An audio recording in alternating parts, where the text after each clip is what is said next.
कधी साधं, हलकं आणि मनाला समाधान देणारं काहीतरी खायची इच्छा होते ना, अशा वेळी एकदम परफेक्ट लागते ती म्हणजे आपली पारंपरिक कढी. आज आपण उन्हाळी स्पेशल बनवणार आहोत खास कैरीची कढी. ही चवीला हलकी, थोडीशी आंबट गोड आणि अगदी घरगुती स्पर्श असलेली आहे. ही रेसिपी इतकी सोपी आहे की कोणालाही सहज बनवता येईल आणि जेवणात एकदम वेगळीच उबदार चव आणते. तर चला वेळ न घालवता सुरुवात करूया आणि पाहूया ही स्वादिष्ट कैरीची कढी कशी बनवायची. कैरीची कढी करण्यासाठी सर्वात पहिला आपल्याला एक छोटंसं वाटण तयार करून घ्यायचंय. त्यासाठी इथे मी अर्धा वाटी किसलेलं ओलं खोबरं घेतलंय, 5 ते 6 लसणीच्या पाकळ्या, थोडीशी कोथिंबीर, 2 हिरव्या मिरच्या आणि 1 चमचा जिरं आणि 1 कैरी घेतलेली आहे.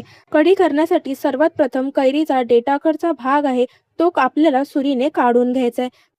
त्यानंतर सालनीने कैरीची साल काढून घ्यायची. तुमच्याकडे जर सालनी नसेल तर तुम्ही सुरीने सुद्धा साल काढून घेऊ शकता. साल काढून झाली की कैरीच्या फोडी करून घ्यायच्यात. ज्या मोठ्या फोडी असतात त्या आपल्याला कढीमध्ये घालायच्या आहेत आणि ज्या बारीक फोडी असतात त्या आपल्याला वाटणामध्ये घालून घ्यायच्या आहेत. अशा पद्धतीने कैरीच्या सर्व फोड्या ज्या आहेत त्या करून घेतलेल्या आहेत. आता लहान फोडी आणि मोठ्या फोडी मी वेगळ्या करून घेते. लहान फोडी मी वाटणात घालणार आहे आणि ज्या ज्या मोठ्या मोठ्या फोडी आहेत त्या मी कढीमध्ये नंतर घालणार आहे. आता एका मिक्सरच्या भांड्यामध्ये हे सर्व जिन्नस घालून घ्यायचेत. सर्वात प्रथम इथे मी ओलं खोबरं घालून घेतले. त्यानंतर लसणीच्या पाकळ्या घालायच्यात.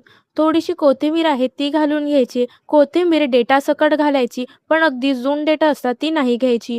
त्यानंतर 1 चमचा जिरं, 2 हिरव्या मिरच्या तुकडे करून घेतल्यात त्या घालून घेतल्यात आणि बारीक कैरीचे तुकडे घालून घेतलेत. पाणी घालून मिक्सरला ह्याची बारीक पेस्ट अशी तयार करून घ्यायची. अजिबात जाडसर नाही राहिली पाहिजे. कढी जी आहे ती मिळून यावी, ती घट्ट व्हावी यासाठी यामध्ये 1 चमचा बेसन घालायचं. बेसन जास्त नाही घालायचं, फक्त 1 चमचा बेसन घालायचं आणि बेसन वाटणामध्येच घालून घ्यायचं, जेणेकरून ते मिक्सरला बारीक फिरवलं जाईल, त्याच्या गुठळ्या होणार नाहीत. इथे तुम्ही बघू शकता अशा पद्धतीचे हे वाटण मी तयार करून घेतले. आता कढीला फोडणी घालायला घेऊया. त्यासाठी एका पातेल्यामध्ये मी 2 चमचे तेल गरम करून घेतले. त्यामध्ये 1 चमचा मोहरी घातली. मोहरी छान तडतडली की त्यामध्ये अर्धा चमचा जिरं घालायचंय, 5 ते 6 मेथीचे दाणे घालायचेत, 5 ते 6 लसणीच्या पाकळ्या आणि 7 ते 8 कढीपत्त्याची पानं घालून घ्यायचेत. यानंतर तयार वाटण घालायचे आणि लगेचच त्यावर झाकण ठेवायचंय. म्हणजे वाटणाला छान फोडणी बसते आणि आपली कढी चवीला अप्रतिम तयार होते. त्याच मिक्सरच्या भांड्यात पाणी घालून ते पाणी यामध्ये घालून घ्यायचे. तुम्हाला कढी जितपत सैल किंवा घट्ट पाहिजे असेल त्यानुसार तुम्ही पाणी घालून घ्या. आता या कढीला गॅसची फ्लेम लो ठेवूनच उकळी काढून घ्यायची. गॅस अजिबात मोठा नाही करायचा आहे. यामध्ये पाव चमचा हळद घालायचे. हळद घातल्यानंतर सुद्धा पुन्हा एकदा ते मिक्स करून घ्यायचे. आता ज्या कैरीच्या मोठ्या फोडी आपण ठेवल्या होत्या त्या घालून घ्यायच्यात. कैरीच्या फोडी खाताना दाताखाली आल्या की अप्रतिम लागतात. कढीची चव आणखी वाढावी यासाठी मी या कैरीच्या फोडी घातलेल्या आहेत. यामध्ये मी पाव चमचा साखर देखील घालून घेते. साखर कढीमध्ये घातली की कढीला छान आंबट गोड अशी चव येते. कढी चवीला अगदी स्वादिष्ट लागते. आता ह्यामध्ये चवीनुसार मीठ घालून घ्यायचे. मी 1 चमचा मीठ घालून घेतले. मीठ घातल्यानंतर कैरीच्या कढीला फक्त एकच उकळी काढून घ्यायची आहे. कैरीच्या फोडी घातल्यात त्याचा देखील मस्त स्वाद कैरीमध्ये उतरतो. कैरीच्या कढीचा घमघमाट पूर्ण घरात सुटलेला आहे. चवीला तर अगदी अप्रतिम अशी लागते. आता कैरीची फोड शिजली का हे चेक करून घेऊया. बोटाने दाबून बघायचं.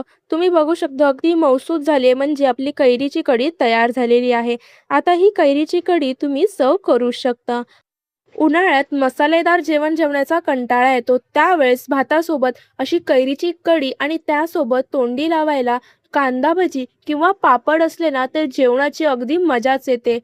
जेवणाची इच्छा नसेल तरी सुद्धा आपण अगदी पोटभर जेवतो. अगदी चवीला ही अप्रतिम अशी तयार होते.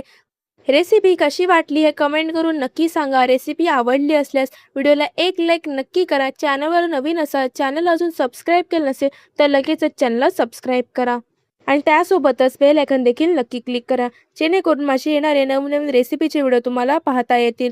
भेटूया पुन्हा अशाच एका नवीन रेसिपीसोबत नवीन व्हिडिओमध्ये. तोपर्यंत धन्यवाद.